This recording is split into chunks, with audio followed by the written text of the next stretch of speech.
All right, let's dive into it. So we had a couple roster moves here earlier today, as Rob Domofsky had tweeted out. Go ahead and pull that down. Thank you, sir. So the Packers signed defensive lineman Devontae O'Malley and safety Jalen Simpson. They released cornerback Garnett Hollis Jr., and they also waived injured defensive lineman Keith Randolph. So again, you're dropping cornerback Garnett Hollis Jr. and defensive lineman Keith Randolph. You picked up defensive lineman Devontae O'Malley and safety Jalen Simpson. I'm not going to spend a whole lot of time trying to dive into how good those players are. You guys know how it is this time of year. Is there a shot they can make the team? Yeah, there's a shot, but it's very, very slim. And these are most likely camp bodies. However, we'll see if they flash here in the final preseason week, as we should see some starters play this weekend, Tim. I'm excited about it, man. Yeah, me too. Me and Jacob will be there. It'll be awesome. Get to see it in person. Hopefully get the ones out there a little bit. But, this is just due diligence, right? We just had a safety get banged up. I'm assuming Jalen Simpson coming into the fold is just to fill the gap of Omar Brown dealing with what he's dealing with right now. So, I wouldn't read too much into this either. I think that's a great point. Yeah. And again, we'll see, man. When it comes to these kind of signings, what it really means, guys, is the last, let's say like Garnett Hollis Jr., right? They brung him in, and they just released him. I guarantee you that safety Jalen Simpson, right there in that pool of players, like, should we bring in Simpson? Should we bring in Garnett Hollis? They bring in Hollis. Hollis, all right, we got a good look at him. Now let's get Jalen Simpson in here, take a look at him. I don't think anybody's going to be chomping at the bit to sign Garnett Hollis Jr. if for some reason they want to try to pick him up again later. So we'll see. This is just, like you said, Tim, due diligence and just running people through the hopper here and seeing who may or may not stick. So some other news that dropped, it's not really Packer related, but I think we should follow up on this. Listen, I want to be very clear here. I am not a Jaire Alexander hater. You guys know my stance. When I heard the amount of money that he was going to warrant to have him play for the Baltimore Ravens, I would love to have had him back on the Packers for $6 million, right? And I think $4 million of it guaranteed, that type of thing. I thought it was worth the risk, knowing the knee is probably still jacked up. Hey, bring him in, make sure it's incentive heavy, which that would have been, and you got an opportunity to bolster your defensive back room. Well, Tim, we heard about the injury again a couple weeks ago, and then he was back on the practice field. So here we go. Jason B. I'm not going to try to say that last name there. I'll butcher it. But Jason B. all over the Twitter. All right, there you go. Hirschhorn, right? Jason Hirschhorn? There you go. Sounds good. That works for me. Former Packers cornerback Jaire Alexander continues to miss practice with, quote, something he's been dealing with for a few years, according to head coach John Harbaugh. Alexander had his knee drained in July. He missed 10 games in 2024 and a knee injury that eventually required surgery. And why am I bringing this up? It's not to pile on Jaire. It's not the dog Jaire. It's to simply say, tip your cap to Goody. Yep. I was one of the fans going, hey, man, for that price, let's get him back in here. Sounds like Goody knew what he was doing. So you gotta give credit where credit's due for sure. Tim, you hate to see a great Green Bay Packer and one that was so much fun to root for. It's sounding like now, and this is on Twitter, but everybody's going, yeah, this is probably going to be his final year, most likely. So would love to see him rebound, but not looking good for job money. No, and your heart goes out to him, right? And you hate to see this. Guys get, he's not the first guy to get his career cut short due to injury, right? We could go down the list. We don't have enough time. But yeah, you feel for him. Hopefully he can work his way back in and out. What did he play for us last year? 6 games, 7 games, something like that? I think so, yeah, somewhere around that range. If he can hit that mark this year in Baltimore and find the field a few times, and then, yeah, if he's just physically unable to go, maybe it's the best he just hangs it up. It's sad to say, but, love you, John, unless you're here in December against the Packers, then I don't love you on that day. That's it. Oh, you got that right. Whether the knee's hurting or not, buddy, I hope y'all fall flat in your face when you play my Green Bay Packers. Other than that, wish you nothing but the best. Chris Casualina says injuries ruined a great talent. Sad emoji. Yeah, yep. That's very well said. My question, Tim, and I didn't plan on asking this question. We won't spend a whole lot of time on it, but I want to get your take. Is Jaire Alexander a Packer Hall of Famer? Man. That's tough, right? Off the cuff, in my heart, hell yeah. Come back next year, sign a 1-day contract, take another tour, private Lambeau tour, and we'll get you in the Hall of Fame here.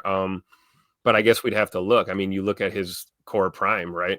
Right. Before the shoulder injury, and then the groin and the knee, and the laundry list of things. People always talk about the knee with Ja, and it's like the guy's been dealing with a lot over the last few seasons. Shoulder, the knee, everything. Yep. Right? Yeah. So yeah, I don't know, but in my heart of hearts, I would say yeah, he belongs, right? Yeah, for me, it's tough because there's no true criteria. That's the problem I have with Hall of Fame and team Hall of Fames is there's no true criteria. And I always I just fall told back. you the criteria. It's in your heart. Do you love the guy? Do you want him? I can't buy into that, man. But John Madden said it best. He said the criteria of greatness is can the story of the story of said topic be told without mentioning that person or player's name? And can the story of the Green Bay Packers be told without Jaire Alexander's name mentioned? Great point. I think it could, but I'm with you, man. As a fan of Ja, in my heart, I want to go, hell yeah, put him in the Hall. But there's other great players that's still not in the Packer Hall of Fame that's like they deserve it before him. So I would have to say no, but I based can understand on that premise, right? That makes a lot of sense. And of course, leave it up to John Madden to give the perfect explanation, right? Speaking of Hall of Famers and GOATs, right? Yeah, exactly. Aaron Rodgers with the super chat, not the Aaron Rodgers. He's our Aaron Rodgers. Said, evening PTA family, the 30th, I get to cover my first game for my school paper. Also, I'm getting deja vu of Khalil Mack with the Parsons rumors. Yeah, listen, I'm getting deja vu of the Max Crosby rumors when I hear. Right? Yeah. Ian Rappaport stirred the pot a little bit on the McAfee show earlier today. He didn't go, I doubt he's going to go to the Packers. It was kind of like, yeah, I mean, that makes a lot of sense. And I do think the Packers are in the mix. Now, I want to say he pushed back a little bit on Pretty Ricky's tweet that the Packers had made an offer. Now, that's kind of – there's some blurred lines there, right, Tim? Like, yeah. They said an offer – or he said an offer was on the table, right? He didn't say who presented an offer. No, he said the Packers did make an offer. He did say that. Okay. But Ian Rappaport said, I have no knowledge of an official offer. So it sounds like the Packers probably said, hey, would you take this? And it wasn't an official offer type thing, like just filling it out, which when you put it that way, it's like, okay, they always do that, right? Like just about every team in the league typically does that. But when old Pretty Ricky on X came in with, hey, the Packers are I think they said the only team. Maybe I'm misremembering the tweet, but not that it really matters. But yeah, the Micah Parsons stuff is very interesting. Again, it depends on what you'd have to give up. People ask me a bunch on X and everything and DM me, and they're like, hey, would you trade for Micah Parsons? I mean, yeah, absolutely. What are we talking though? Right. We got to have some kind of guideline. Would I give up one of my top receivers and first or second or third round draft picks? Probably, I don't know, Right. Yeah. What does that mean for our team if we bring a guy like that in who's not getting those reps? Right. Yeah. And for me, it's until I know some kind of guidelines on the trade. No, I mean, I heard people saying give a first, 2 seconds for Sean Gary and LVN. I was like, what the hell are we talking? What are we doing here, people? Like, this is one player. One player does not make the entire team, Now, if you can get him for a reasonable amount, like, let me put it this way. If the Cowboys called and said, will you give us a first-round pick, a first-round pick and say Romeo Dobbs, or a first-round pick and say, trying to think of another player that we may be looking to let go in a contract year, someone like Rasheed Walker. Rasheed Walker. That's a good one, Tim. Even then, it's kind of like, ugh, but I'd probably do that. I think Micah Parsons worth the first-round pick because the way I always look at it is when you go into the draft, how confident are you can draft said player with your first-round pick? I'm not very confident that I can find a top 5 pass rushing edge defender with my first-round pick, knowing that we plan on making the playoffs. We're probably going to be picking at least into the 20s, right? So that's why I would be willing to give a first. But when you're talking about multiple starters and a couple of firsts, second, this and that, just can't do it, man. Cannot do it. So I agree. But Aaron, thank you so much for the super chat, buddy. We appreciate you, man. And congratulations, Aaron. That's awesome, man. Congrats on the assignment. That's so cool, man. Yeah, no doubt about it.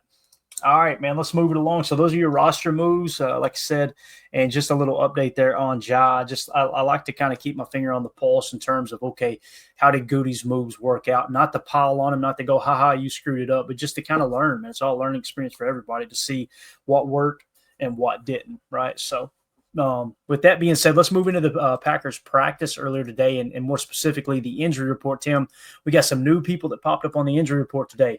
Returning to practice with the back injury was Romeo Doubs. That's great news, right? Quarterback Jordan Love, we're going to hit on him extensively here in a second. We got some clips showing you what he did there, participating in a limited fashion earlier today. So he returned. The new injuries, however, Tim, Kenny Clark, back injury. Lucas Van Ness, back injury. Aaron Banks, back injury. Offensive lineman Jacob Monk, hamstring. Wide receiver Savion Williams has a hammy. Now, that's listed by Wes Hawkowitz as a new one. I thought that was carrying over from last week, but I guess I'm wrong there. Nonetheless, those are pretty significant, man. You're talking about 3 starters, you know. For sure. Now, this, to me, though, Tim, maybe I'm looking at this through rose-colored glasses. I'm looking at this like this is probably precautionary. A little tightness. Hey, guys, Aaron Banks is the one that worries me the most, Tim, because that's not really new, right? Right. We knew he had a back issue when we signed him, right? Well, he came, if I understood correctly, he came back to practice last week, and he would have played if we had played the starters. And then, of course, we sat the starters. Now, all of a sudden, it sounds like the back injury's back. No pun intended. So that's the way I'm understanding it, but I don't know. What's your take on those new injuries there? Again, I think this is probably precautionary. Like, hey, it's not good news. It can never be good news, obviously. But. Especially not with, big O linemen and big D linemen, right? You know, seeing Rome with a back issue come back, that makes you feel really good, right? Yeah. You know, maybe he tweaks something, he's a receiver, but when you've got, 6'5+ and 300-pound+ frames and you have a back issue, that can really, really mess things up for you. So I think you're right. If they erred on the side of caution, that's good. You tweak a back, it's football, right? Think how many times you're bending down and you're slamming into guys. I mean, I would think, maybe next to like the ankle or the hammies, those seem to be the common injuries is tweaking your back. So hopefully it's precautionary. Right.